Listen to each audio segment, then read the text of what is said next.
Então, dando sequência ao nosso estudo, né? Hoje é o capítulo 43.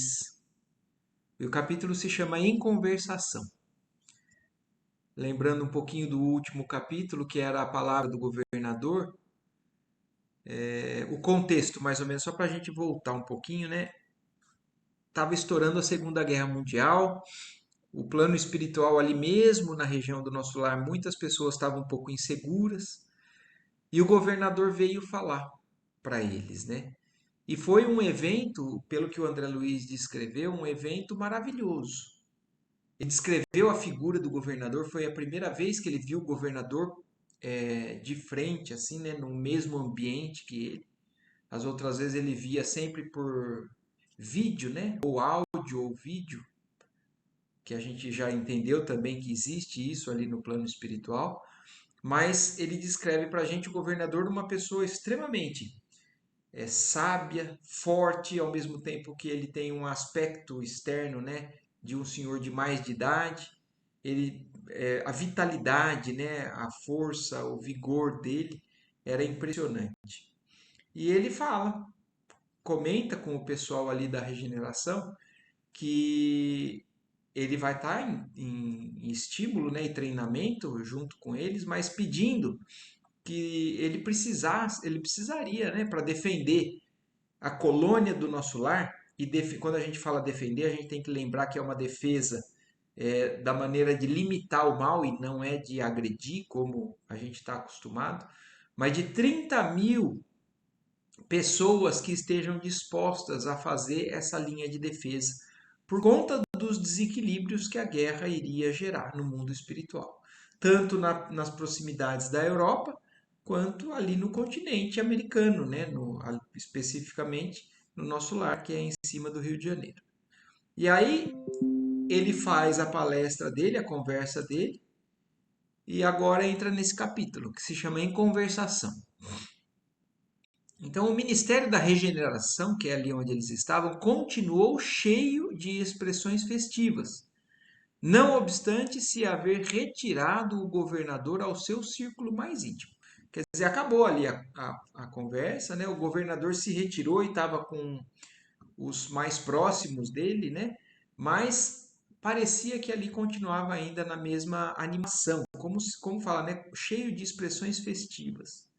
Então, as pessoas que ouviram tudo aquilo que o governador falou estavam entre eles ali conversando.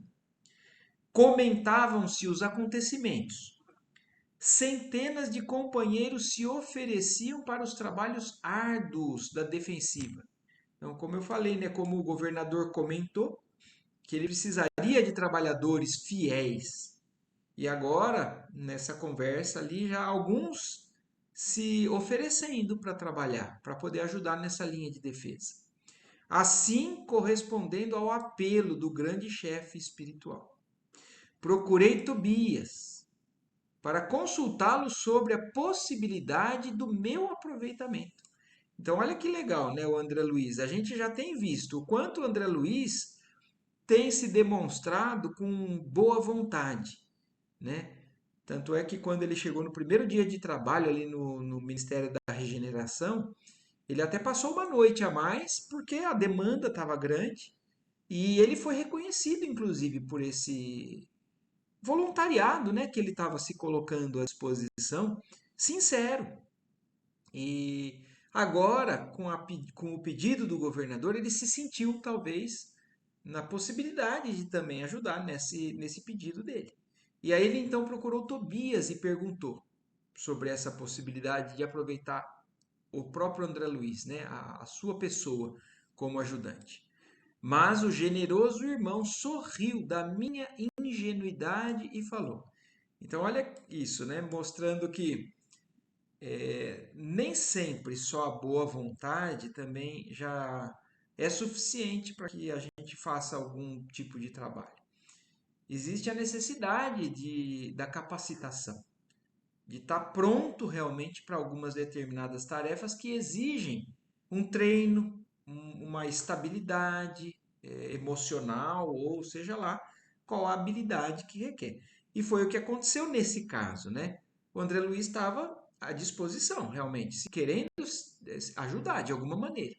Mas o Tobias, já conhecendo que realmente isso não seria para qualquer um, exigiria realmente algumas características específicas, ele sorriu de maneira assim, até acolhedora para o André Luiz, né? Mas de uma certa forma sorrindo da ingenuidade do André Luiz, achando que ele poderia dar conta desse trabalho. E aí ele responde para o André Luiz: André, você está começando agora a tarefa nova. Não se precipite solicitando acréscimo de responsabilidade. Então, chamando a atenção para que o André entendesse que já é bastante o que ele está fazendo. Então, que ele entendesse que existe um limite do que a gente consegue fazer, né? Então, não peça mais responsabilidade do que o que você já está assumindo, porque já é o suficiente.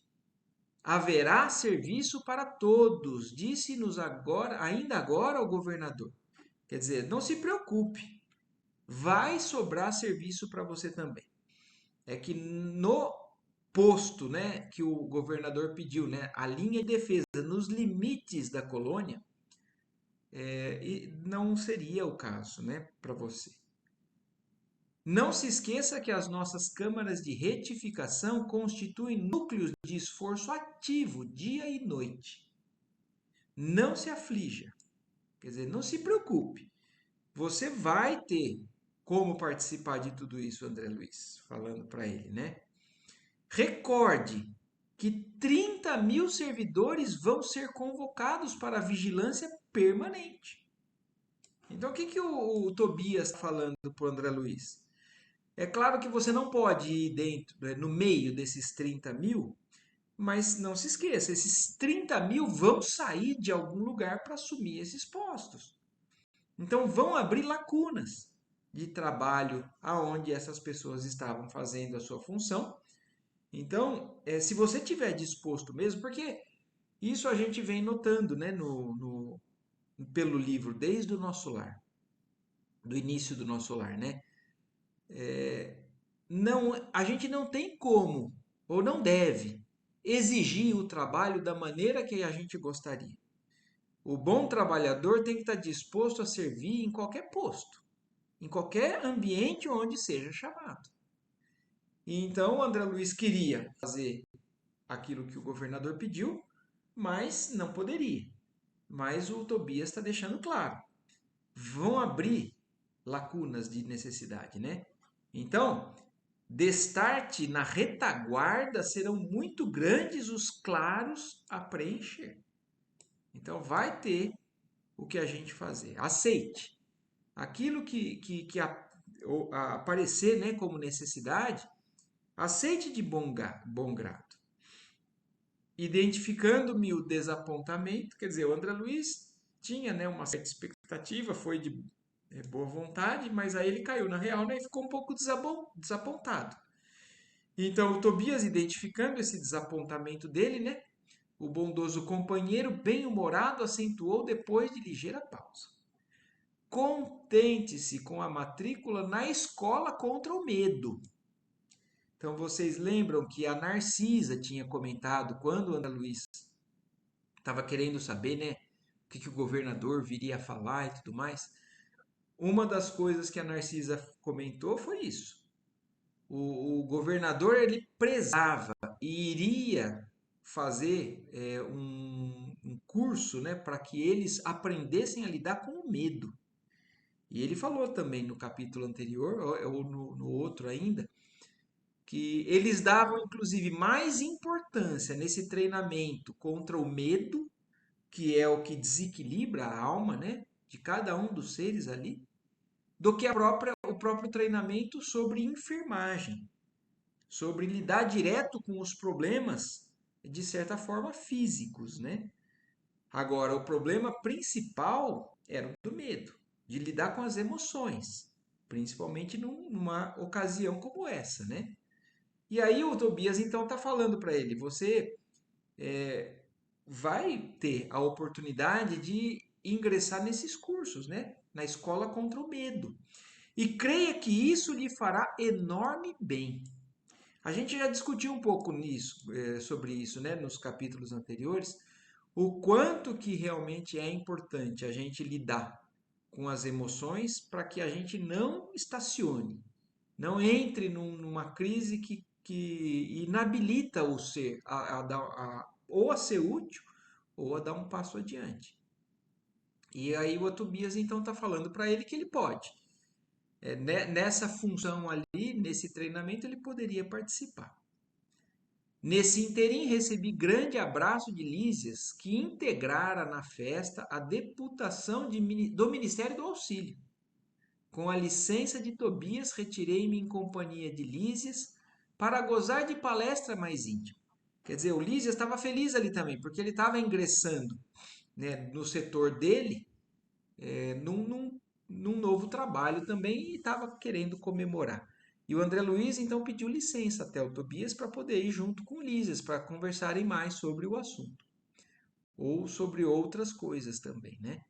E aí o Lísias fala para o André Luiz: conhece você, indagou ele, o ministro Benevenuto, aqui da Regeneração, o mesmo que chegou anteontem da Polônia? Então, olha que interessante, né? Que agora o Lísias vai mostrar aqui para gente. Ele está querendo apresentar o André Luiz para um dos ministros da regeneração. O André Luiz trabalha ali na regeneração, né? São 12 ao todo. E o Benevenuto é um deles. E o Lísias está perguntando se o André Luiz sabe quem é esse Benevenuto, que inclusive ele chegou há 2 dias atrás da Polônia. Então vocês imaginem, né? Que estava estourando a Segunda Guerra lá na Europa, né? E o ministro esteve lá, no local, no plano espiritual. Então, alguma coisa ele foi lá fazer, ou já ajudar, ou visualizar e programar alguma coisa. Mas é justamente um espírito que teve essa oportunidade que estava ali com eles naquele local. E o André Luiz responde: não tenho esse prazer. Quer dizer, o André Luiz não conhece ainda esse ministro. E Lísias falou: então, vamos ao encontro dele, replicou Lísias, envolvendo-me nas vibrações do seu imenso carinho fraterno. Há muito que tenho a honra de incluí-lo no círculo das minhas relações pessoais. Então, o Lísias está dizendo, né, que ele já tem uma certa proximidade, graças a Deus ele tem aprendido, né, ele tem participado de muita coisa junto com o ministro Benevenuto e estava querendo levar o André Luiz ali naquele momento. Tudo bem? Até agora, por aqui? Podemos seguir? Tudo certo, Marco. Então tá bom. Então, daí a momentos estávamos no grande recinto verde consagrado aos trabalhos desse ministro da regeneração que eu apenas conhecia de vista. Então, o André Luiz não conhecia pessoalmente, não tinha sido apresentado, mas sabia quem era, falando assim: eu já conheço de vista, já vi ele ali, né? Numerosos grupos de visitantes trocavam ideias sob a copa das árvores, das grandes árvores. Lísias conduziu-me ao núcleo maior, onde Benevenuto trocava impressões com diversos amigos, apresentando-me com generosas palavras. O ministro acolheu-me cortês, admitindo-me na sua roda com extrema bondade. Então foi ali que o André Luiz chegou junto com Lísias, né, e começaram a conversação, né, naquela rodinha onde estava esse ministro. A conversação continuou nos rumos naturais e notei que se discutia a situação da esfera terrestre. Muito doloroso o quadro que vimos, comentava Benevenuto em tom grave. Habituados ao serviço da paz na América, nenhum de nós imaginava o que fosse o trabalho de socorro espiritual nos campos da Polônia. Então, o Benevenuto está contando sobre essa experiência que ele teve, mostrando que ele não estava sozinho, né? Então, como ele está falando ali, muitos ali, né? Nenhum de nós imaginava o que fosse o trabalho, né, de socorro espiritual nos campos da Polônia. Então, eles foram num, num local onde se fazia socorro realmente, nesse ambiente onde estava se instalando essa guerra. E ele está comentando que ele não imaginava o que ele iria se deparar por ali. Apesar de já ser um ministro da colônia do Nosso Lar, quer dizer, ele não é qualquer um. Ele é alguém que já tem um cargo importante ali, então com certeza ele já tem habilitações, tem preparo. Mas como ele falou, ele está habituado aos serviços de paz, de levar algum tipo de tranquilidade, de apaziguamento e tudo mais aqui na América. Mas ele não imaginava qual era o grau de problema que ele ia encontrar num campo de guerra, né? Que é justamente a antítese de tudo que eles estavam acostumados a lidar, né? Tudo obscuro, tudo difícil. Não se podem ali esperar claridades de fé nos agressores, nem tampouco na maioria das vítimas, que se entregam totalmente a pavorosas impressões. Quer dizer, de que maneira que os espíritos conseguem agir dentro de nós, né? Ou em nós, os espíritos necessitados de ajuda, tanto encarnados quanto os desencarnados, né? Então, eles geralmente se apegam à sintonia que nós conseguimos dar a eles, né? Então, a fé, a oração, é um mecanismo de ligação, é um meio que conecta tanto a ajuda quanto o ajudado. Mas ali, naqueles locais, o que ele está falando é isso. Ali a gente não consegue encontrar nenhum desses clarões de fé.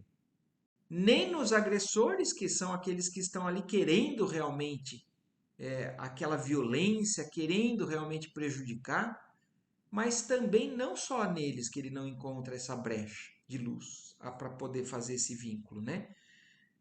Os que são as vítimas da guerra, por conta de se entregarem, né, ao terror, ao medo, o que acabamos de falar ali em cima, né?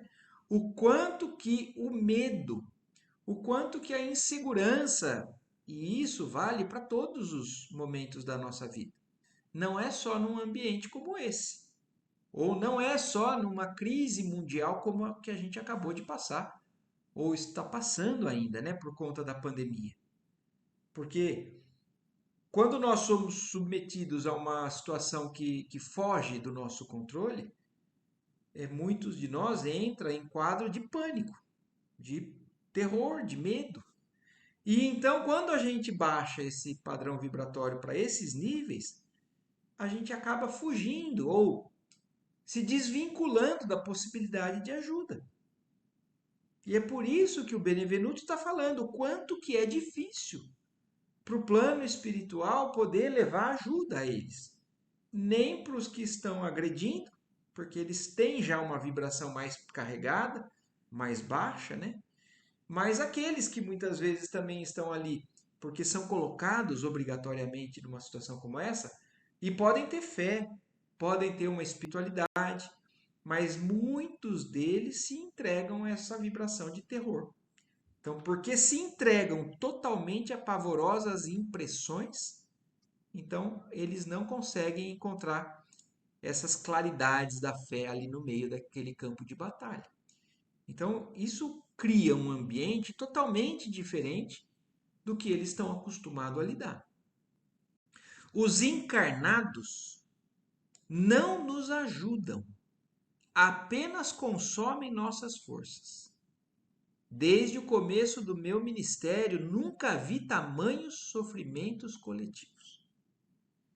Então, olha o que ele está falando, é que é algo que realmente é novo, até para ele, como ministro.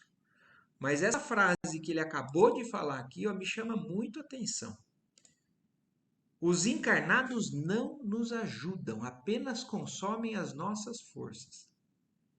Então, o quanto que nós, quando está exposto a uma situação como essa, poderia contribuir e acaba por não ter noção, né? E por também desequilíbrio que ainda faz parte da nossa inferioridade. Mas ao invés de ajudar, atrapalha ao plano espiritual que está ali tentando fazer alguma ajuda. Porque consome a energia, a força. porque também está envolvido nessa necessidade. E é como já foi dito inúmeras vezes aqui, né? Nesses estudos a gente comentou. Fica muito claro por que a espiritualidade nos pede fé, nos pede pensamento positivo, nos pede colaboração em ambientes ou em épocas, né, de crises coletivas, como o que está falando aqui.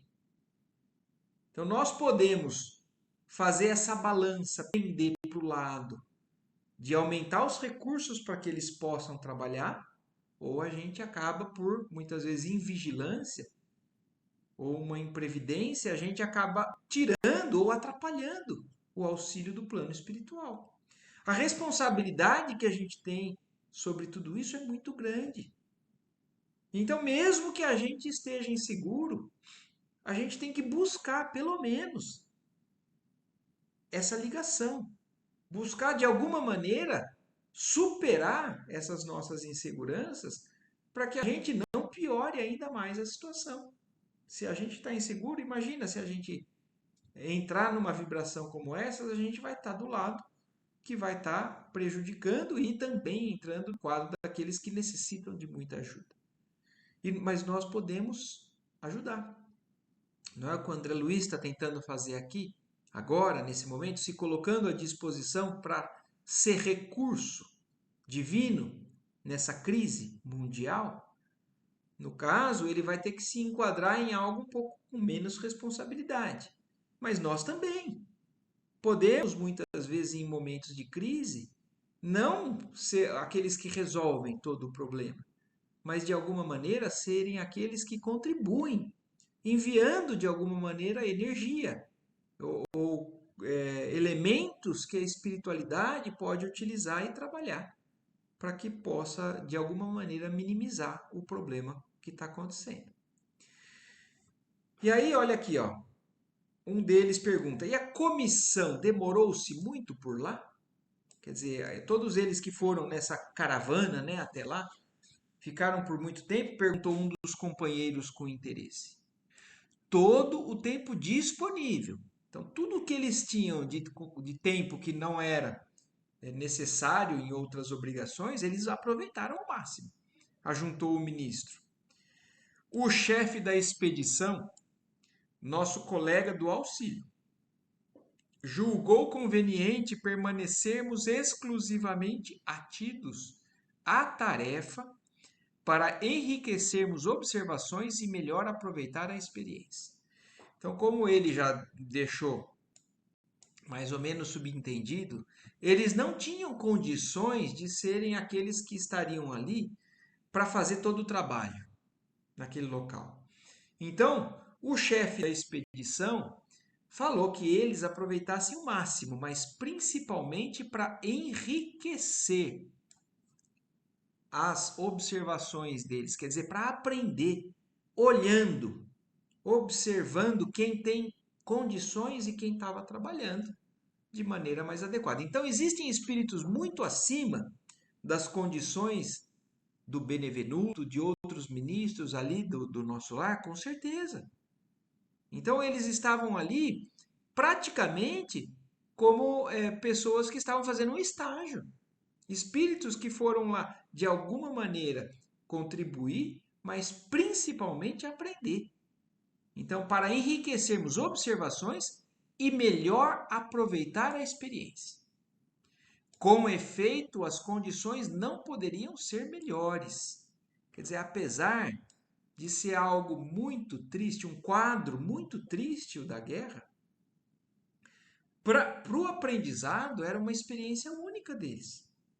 É a mesma coisa que acontece com as pessoas, né, os voluntários ou aqueles que vão fazer estágios em enfermagem ou como médicos mesmo numa área hospitalar. É um ambiente onde se lida com sofrimento.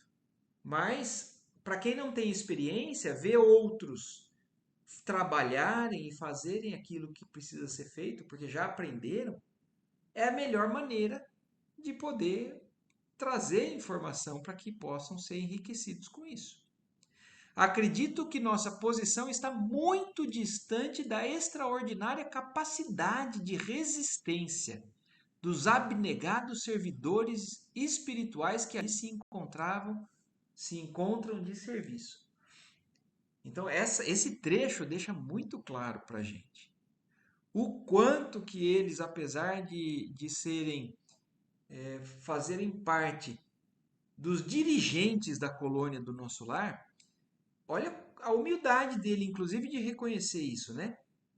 Acredito que a nossa posição está muito distante da extraordinária capacidade de resistência dos abnegados trabalhadores espirituais que ali estavam trabalhando. Todas as tarefas de assistência imediata funcionam perfeitamente a despeito do ar asfixiante, quer dizer, eles não tinham dificuldades para trabalhar ali. Aqueles espíritos mais preparados, né, e jamais evoluídos de certa forma também, eles inclusive, apesar das dificuldades, porque se nós entendemos que quanto mais denso o local da vibração daqueles envolvidos, um ambiente como eles estavam indo ali, provavelmente é um ambiente praticamente que a gente pode descrever como um umbral de zonas mais inferiores ainda. Talvez as próprias trevas. E quanto mais para baixo, mais dificuldade tem o espírito desencarnado, se ele não é bem preparado, a se movimentar. As energias que ele acaba, na verdade, despendendo são maiores. Só que isso para aqueles que não são tão já evoluídos. Mas o que ele está falando é isso, que aqueles trabalhadores, o trabalho deles funcionava perfeitamente, mesmo com toda essa resistência do ambiente, saturado de vibrações destruidoras. O campo de batalha invisível aos nossos irmãos terrestres é verdadeiro inferno de indescritíveis proporções. Então, talvez seja exatamente aquilo que nós estávamos pensando agora há pouco, né? É uma das zonas mais inferiores, mais trevosas que a gente pode encontrar. Esse campo de batalha, o mundo espiritual de um campo de batalha, né? É como se fosse o inferno mesmo, né? Como se descreve em algumas religiões. Então são praticamente as trevas, as zonas abissais que a espiritualidade muitas vezes descreve para a gente. Nunca, como na guerra, evidencia o espírito humano a condição de alma decaída, apresentando características essencialmente diabólicas. É uma ocasião, eu fico imaginando, né?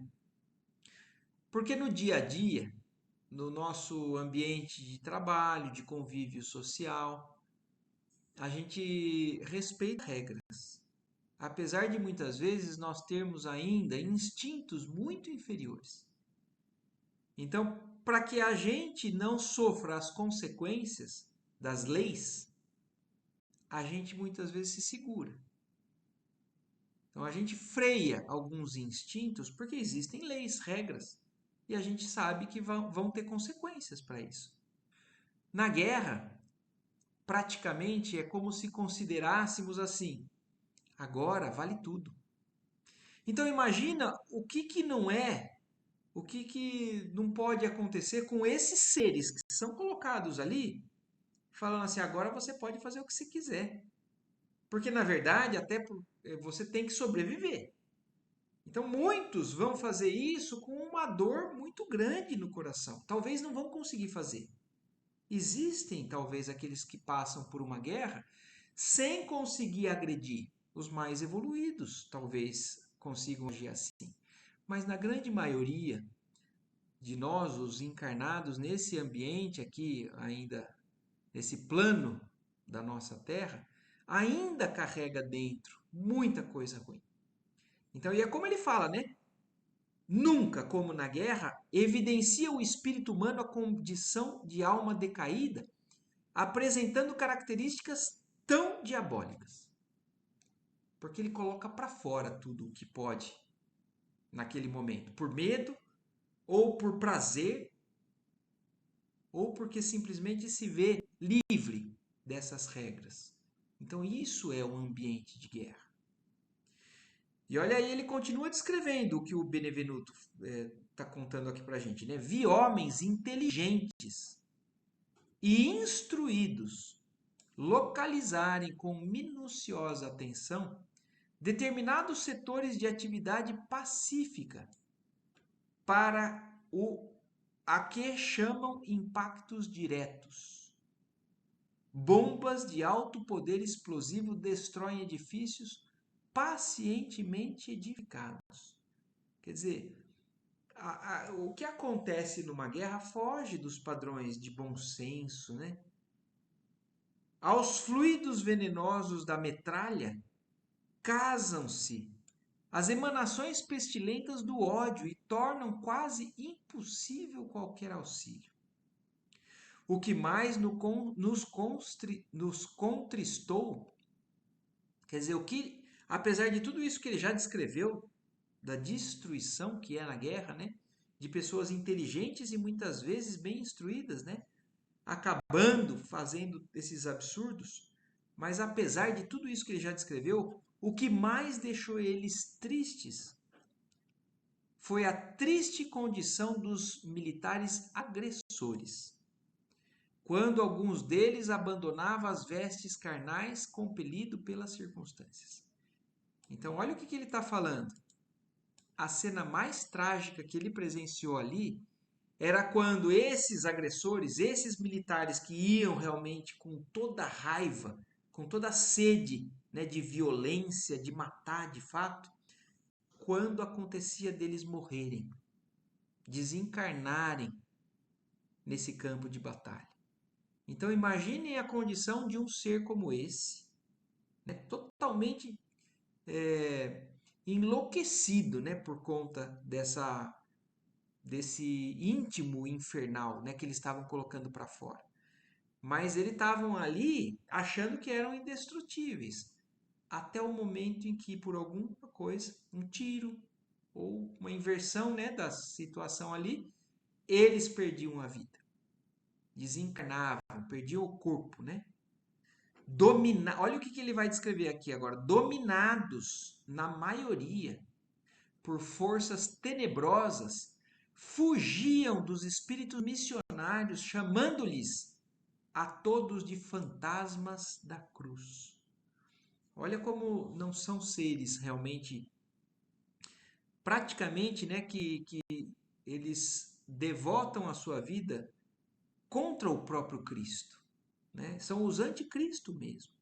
Então, apesar de ter ajuda ali, né, os espíritos missionários, a hora que eles desencarnavam, chegavam para tentar levar algum tipo de ajuda, eles fugiam dessa ajuda, chamando aqueles seres de luz de fantasmas da cruz. Quer dizer, como se fosse o que eles mais odiariam ver naquele momento e fogem. Ao invés de ir de encontro com o auxílio, eles vão no movimento contrário. E olha aqui, né, alguém fica indignado, né, e não eram recolhidos para esclarecimento justo. Quer dizer, esses missionários de luz, os espíritos missionários que estavam ali, eles não podiam pelo menos acolher eles, né? E para poder mudar um pouquinho a forma de pensamento, esclarecer eles de maneira justa, de maneira a realmente levar algum tipo de consolo ou de verdades, né, para que eles entendam que eles estavam enganados. Perguntou alguém, né, inquiriu alguém, interrompendo o narrador. Benevenuto esboçou um gesto significativo e respondeu: será sempre possível atender aos loucos pacíficos no lar. Então, antes da gente continuar essa frase, vamos já entender o que o Benevenuto está falando. O que são os loucos, né? São aqueles que, na descrição do livro seguinte, né, que nós vamos ler, que nós estamos estudando em outra oportunidade, né, os mensageiros, A gente vê aqueles que já não são mais donos da razão, que se perdem em muita coisa com relação ao pensamento, à vibração, eles são considerados dementados, loucos, né? Então são essas pessoas. Mas os que estão fora dessa linha de raciocínio alinhada com as leis divinas são os loucos, mas de certa forma pacíficos. Quer dizer, eles estão perdidos, mas eles entendem, talvez, ou se afinizam com o desejo de encontrar paz, de não serem os agressores, aqueles que querem realmente prejudicar. A estes é possível atender. Então, será sempre possível atender aos loucos pacíficos no lar. Mas que remédio se reservará aos loucos furiosos, senão o hospício? Então, existe uma diferença muito grande entre o desequilíbrio mental e o ser que é pacífico, receptivo ao desequilíbrio mental dentro de um ambiente de revolta, de fúria, de raiva, né? Então, a esses, infelizmente, não é possível, eles não têm acesso.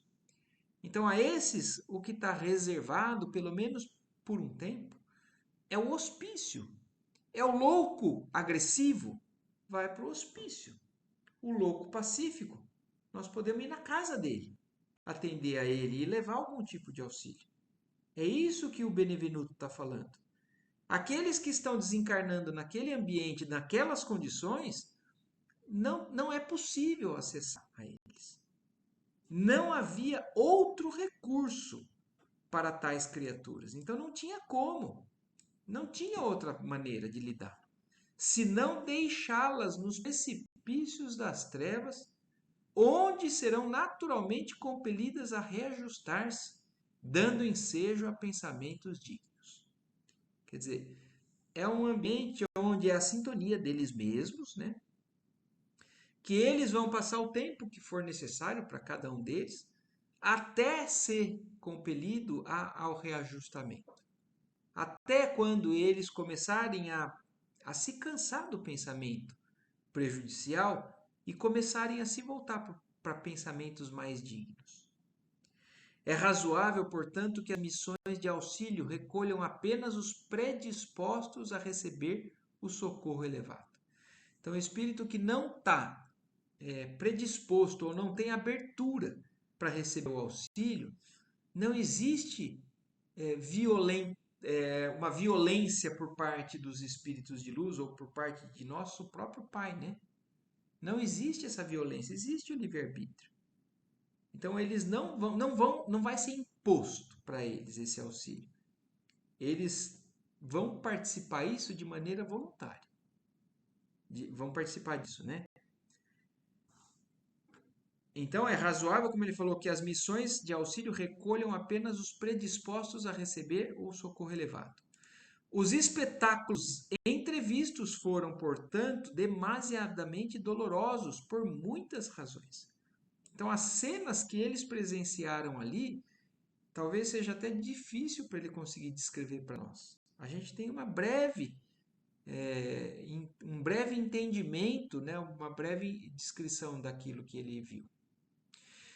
Valendo-se de ligeiro intervalo, outro companheiro opinou: é quase incrível que a Europa, com tantos patrimônios culturais, se tenha abalançado a semelhante calamidade. Então, o que um deles está pensando, né? A Europa talvez fosse o exemplo da civilização mais adiantada, né?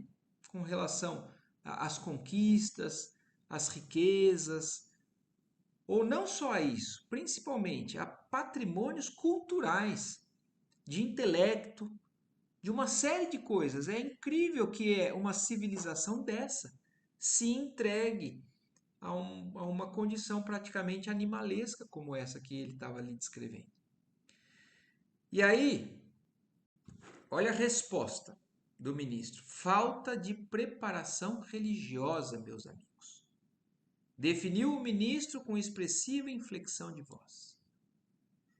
E olha, aí agora vamos abrir uma dúvida com relação a isso que ele está falando, né? Se a gente ouve falar de Europa, ou para quem já foi para a Europa, né? Ou pelo menos tem a descrição, o que a gente mais ouve falar de pessoas que visitam a Europa, visitam, né? Igrejas e mais igrejas, a igreja de Notre Dame, igrejas na Itália, igrejas na França, igrejas não sei aonde, na Espanha. E por que que então o ministro está alegando que é falta de preparação religiosa? Se a Europa era ali naquele momento provavelmente o berço, né, ou a centralização de toda a parte religiosa da humanidade, pelo menos da cristã. E como que é falta de preparação religiosa? E aí ele explica um pouco, né? Não basta ao homem a inteligência apurada. É-lhe necessário iluminar raciocínios para a vida eterna. Quer dizer, não adianta ser inteligente para o materialismo. É necessário iluminar a inteligência e o raciocínio para a vida eterna, para as verdades espirituais. Mas ainda assim, voltamos à mesma dúvida. Mas a Europa não era preparada para isso? Com tanta igreja, com tanto culto, com tanta organização religiosa que tem ali, né? E aí ele segue ainda explicando. As igrejas são sempre santas em seus fundamentos e o sacerdócio será sempre divino. Então, olha como ele já começa explicando para que a gente também não faça um pré-julgamento ou um mau julgamento daquilo que está sendo dito aqui. Porque a igreja é santa em seus fundamentos e o sacerdócio também é sempre divino, mas quando cuide essencialmente da verdade de Deus. Então existem várias maneiras de se ser religioso. E a gente pode passar agora para o espiritismo também. Não só para a religião mais vigente na época ali na Europa. Nós podemos passar isso para nós, para nosso dia a dia. Nós podemos ser espíritas ou cristãos de rótulo. E na essência ainda está muito distante. Então, quando a gente cuida de ser religioso, buscando essencialmente as verdades de Deus, aí sim nós estamos mais envolvidos com organizações santas, né? E um sacerdócio, aí pode, não precisa ser só do clero ou da parte do catolicismo. Qualquer pessoa que se coloque como um instrutor da religião onde ele se envolve, ele de certa forma é um sacerdote, né? Então, mas quando ele é voltado para essas verdades divinas. Mas o sacerdócio político jamais atenderá à sede espiritual da civilização. Então existem aqueles que entram, mesmo no ambiente religioso, para conquistar poderes, conquistar algum prestígio com relação à sociedade e tudo mais. Então, quando se está envolvido com algo mais voltado para essa política, não vão conseguir alcançar a essência, né, da espiritualidade que a religião ali poderia trazer. Sem o sopro divino, as personalidades religiosas poderão inspirar respeito e admiração, menos a fé e a confiança. Quer dizer, ou existe um sopro divino dentro de cada um destes, ou não. Aqueles que não têm o sopro divino pode até inspirar respeito e admiração, mas não a verdadeira fé e a confiança, que aqueles que às vezes não têm uma posição tão destacada dentro daquele ambiente religioso, mas são muito mais espiritualizados. E aí, olha a pergunta que o outro deles fazem ali, né? Porque a guerra estourou e o espiritismo já existia. Então, Allan Kardec já tinha conseguido reunir e codificar toda a doutrina no ano de 1850, 60, mais ou menos, né? E a guerra, então, estourando no ano de 1900, na década de 40, nós, então, sabemos, então, o Espiritismo já está ali, na Europa mesmo, há várias décadas. E é a pergunta desse agora que está ali junto deles, né? Mas e o Espiritismo? Perguntou abruptamente um dos circunstantes. Não surgiram as primeiras florações doutrinárias na América e na Europa há mais de 50 anos? Não continua esse movimento novo a serviço das verdades eternas? Então, mesmo que alguns setores religiosos estavam fugindo dessas verdades externas e indo um pouquinho mais para o ambiente da política na religião, mas e o Espiritismo? Ele não busca resgatar isso? E ele não está fazendo isso por lá e aqui na América também? Benevenuto sorriu, esboçou um gesto extremamente significativo e acrescentou: o Espiritismo é a nossa grande esperança e, por todos os títulos, é o consolador da humanidade encarnada. Mas a nossa marcha ainda é muito lenta. Olha que puxão de orelha. Na verdade, não é um puxão de orelha, eu acho só, né? É uma realidade. A gente não tem como também imaginar que o Espiritismo vai alcançar destaque, né, por suas verdades de uma hora para outra. Mas é porque a marcha é lenta, porque existe resistência sempre. Ou também porque existe uma, uma lentidão, ou talvez um certo receio daqueles que se colocam para trabalhar ou para serem os verdadeiros trabalhadores, né, dessa religião. Então a nossa marcha é muito lenta. Trata-se de uma dádiva sublime, para a qual a maioria dos homens ainda não possui olhos de ver. Então, muitos dos que já estão envolvidos com essa doutrina, apesar dela realmente ser uma grande esperança, porque ela é considerada de fato o consolador prometido, muitos que já estão envolvidos com ela ainda não conseguem enxergar de fato as verdades que ela nos traz. É exatamente o que Jesus também falou. Aquele que tiver olhos de ver e ouvidos de ouvir, que enxerguem e que ouçam. Mas para a maioria, infelizmente, ainda existe a necessidade de se esperar um progresso que vai acontecendo naturalmente, né, com o passar do tempo e com o aprendizado que essa vida aqui, né, na nossa escola terrestre nos proporciona. Mas olha que triste o que ele fala aqui, que é uma grande verdade, né? Esmagadora percentagem dos aprendizes novos, então olha isso, os mais novos adeptos dessa doutrina, aproximam-se dessa fonte divina a copiar antigos vícios religiosos. Que vícios são esses, né? Que a maioria ainda, infelizmente, chega no Espiritismo e acaba buscando. Querem receber proveitos, mas não se dispõem a dar coisa alguma de si próprios. Então, a grande maioria, infelizmente, isso é uma grande verdade. Procuram o centro espírita porque querem resolver um problema pessoal, querem curar uma doença, querem resolver um problema no trabalho ou uma dificuldade financeira, querem resolver um problema da perda de alguém, querem receber. Ninguém entra na doutrina querendo dar. A maioria vem por interesse.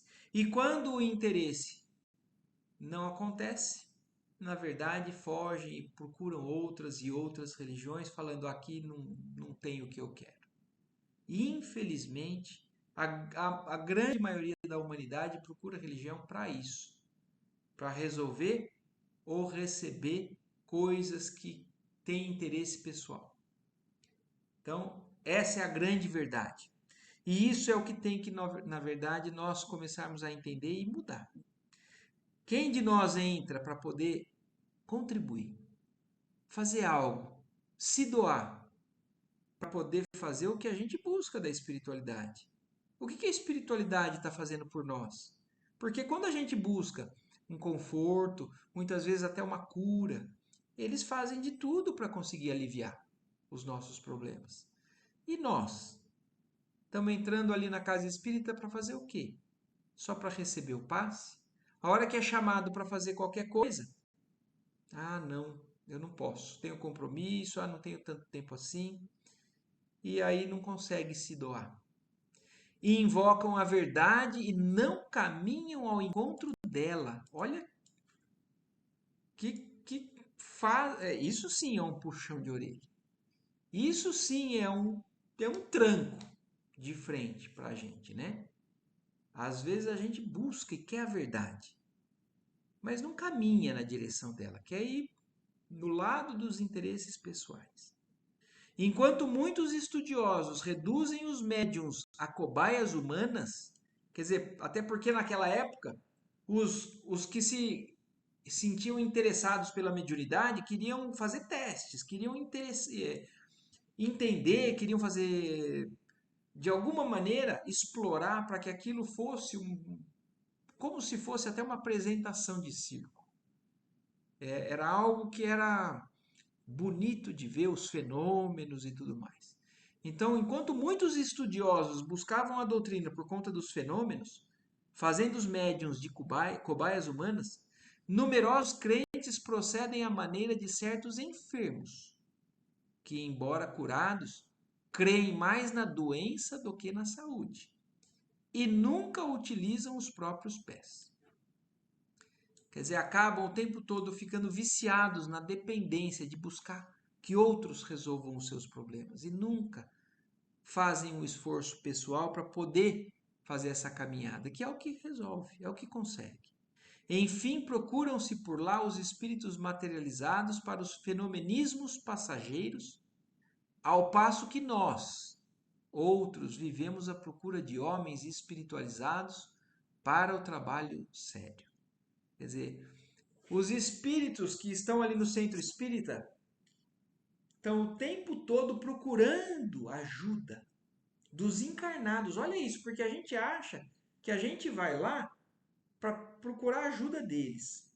E eles não, estão procurando alguém aqui na Terra que faça a parte que auxilia eles. Nós não vimos agora um pouco ali atrás falando a maioria dos encarnados não só não nos ajudam, como nos atrapalham, sugando as nossas energias.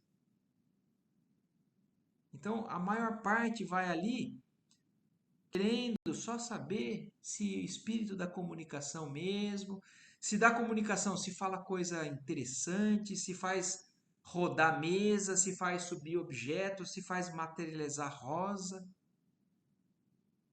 Quer saber disso.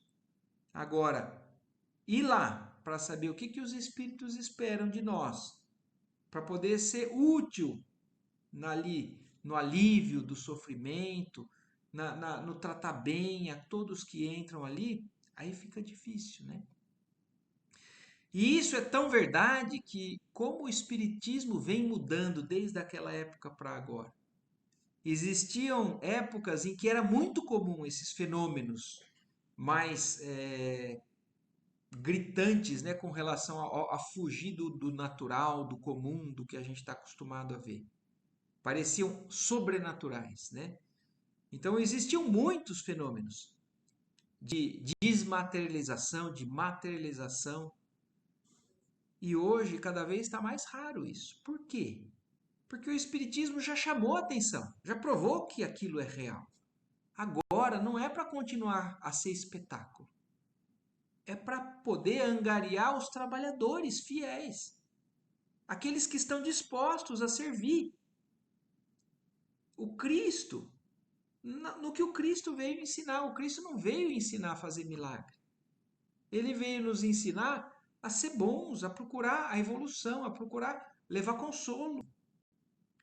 E aí, quando ele falou aquilo, né, o trocadilho arrancou expressões de bom humor geral, acrescentando o ministro gravemente. Quer dizer, quando ele acabou aquilo, todo mundo achou até graça, né? E aí ele ainda falou em tom grave agora, para finalizar. Nossos serviços são astronômicos. Não esqueçamos, porém, que todo homem é semente da divindade. Nenhum de nós aqui não tem potencial divino dentro. Ataquemos a execução de nossos deveres com esperança e otimismo, e estejamos sempre convictos de que, se bem fizermos a nossa parte, podemos permanecer em paz, porque o Senhor fará o resto. Olha isso, que bonito, né? Que todos nós somos capazes de fazer coisas que a gente nem imagina, no benefício, no auxílio, na cura até de alguém. A gente não precisa ir buscar nos espíritos, e ainda mais tem gente que vai no centro espírita e quer o espírito, por exemplo, de Bezerra de Menezes. Eu quero porque é o Bezerra de Menezes que vai, acreditando que todo esse poder está só em alguns dos espíritos.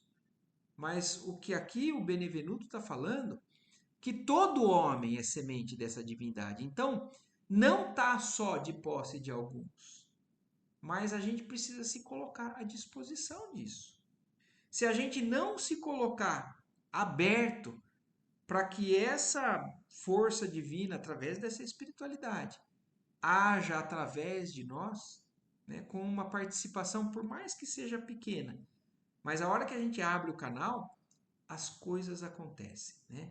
Então façamos a nossa parte, o que está ao nosso alcance e o que é o nosso dever, com esperança e otimismo, como ele fala aqui. E se a gente fizer isso, podemos ter certeza que o resto, né, a divina providência faz. O restante vai vir por acréscimo. Só que muitas vezes a gente fecha esses canais. E a espiritualidade não consegue agir, e nós muitas vezes ficamos tão envolvidos com essa questão de que o assunto a ser resolvido depende só de Deus ou só de uma fonte externa, e se esquece que eles estão esperando a gente fazer a nossa parte para que essas duas coisas se juntem. Então, a providência divina está constantemente ali ao nosso dispor, só esperando canais de distribuição para que a gente consiga levar isso adiante. Tem um livro que se chama Pensamento e Vida, que é do Emmanuel, e se eu não me engano é o capítulo que se chama Auxílio. Ele fala justamente isso, que a providência divina, ela tem recurso constante e abundante, mas só está esperando a abertura de canais, que somos nós, os seres aqui na Terra, para que essa providência possa trabalhar. A gente pede quantas vezes, né, a Deus, que Deus alivie a dor daquela pessoa, que Deus não deixe as pessoas que estão na rua passar frio, passar fome. E Deus está esperando que a gente faça isso. Deus não vai resolver se nós não nos colocarmos à disposição, porque Deus atende a criatura através da criatura. Essa é outra frase que o Espiritismo nos traz e que é uma grande verdade.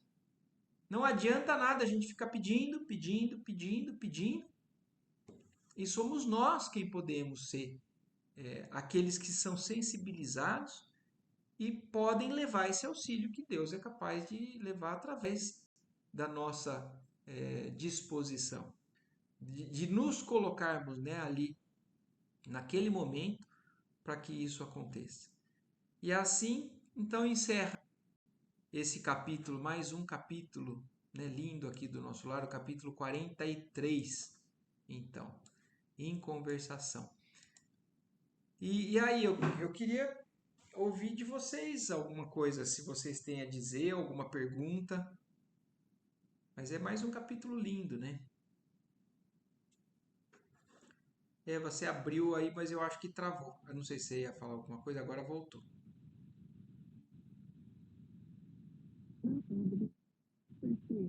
Tá meio travando. Gandolf, tudo bem por você?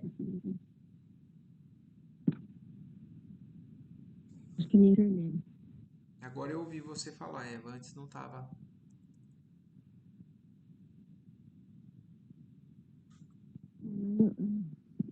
O meu celular, ele não tá bom também. Ele tá lento, até no Agora foi. toque dele. Até perguntei hoje pra Sabrina se o dela tava assim, ela falou que não tá. É, tá meio vai, não vai. Mas agora tá indo. Você tem alguma coisa aí pra comentar, acrescentar? Não, Mas é isso, né? não. Então tá joia. Tá tudo certo aqui, Marco. Beleza, Gandolf. Então, muito bem. Agradecemos a Deus aí mais um capítulo de estudo. Que Deus nos ajude a entender e a praticar cada vez mais, né, tudo isso. Obrigado. Boa noite aí para vocês e boa semana, viu? Boa noite, gente. Boa semana. Boa semana. Tchau, tchau. Tchau, Gandolfo, tchau. Tchau.